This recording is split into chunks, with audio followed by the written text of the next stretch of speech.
Hello guys, आपण एक कढई ठेवलेली आहे, त्याच्यामध्ये ऑइल टाकलेलं आहे. तर आता आपण दुधीची भाजी बनवत आहोत. तर मी यामध्ये मिरची आणि फक्त लसूण टाकते आणि राई टाकते आणि त्याच्यानंतर ही दुधी टाकते. म्हणजे हळद, थोडासा मसाला आणि मीठ थोडं गरम मसाला, थोडी साखर आणि साखर टाकून मी भाजी बनवते. तर चला आता आपण भाजी बनवायला स्टार्ट करूया. तर बघा, आपलं जे काही आहे ऑइल गरम झालेलं आहे, यामध्ये लसूण आणि मिरची टाकत आहोत.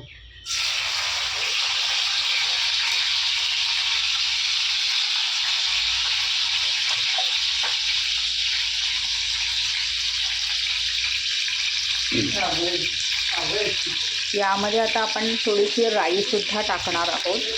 मी राई पण टाकते. तुम्ही कशा पद्धतीने बनवता ते तुम्ही मला कमेंट करून सांगा. तर थोडंसं आता फ्राय झाल्यानंतर लसूण मी यामध्ये थोडंसं हळद मीठ टाकणार आहे, धनिया पावडर टाकणार आहे.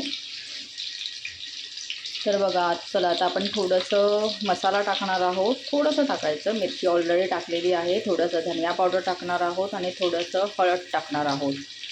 तर चला आता आपण ही जी काही दुधी आहे तर यामध्ये टाकणार आहोत. बघा दुधी किती कवळी आहे आणि खूप कमी भाजी होते.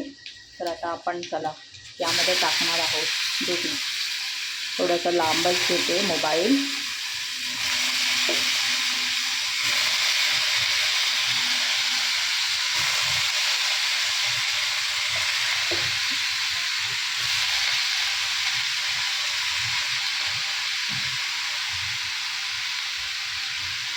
तर चला आता आपण दुधी सगळी टाकलेली आहे. तर चमच्याने आपण थोडंसं ढवळून घेणार आहोत.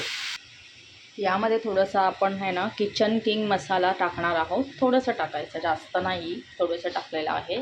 तर बघा, मी ह्याच्यामध्ये थोडीशी साखर टाकलेली आहे आणि मीठ टाकलेलं आहे. तर आता आपण वाफेवर ठेवणार आहोत. ह्याच्यामध्ये पाणी टाकायचं नाही आहे. ऑलरेडी ह्याच्यामध्ये पाणी होतं.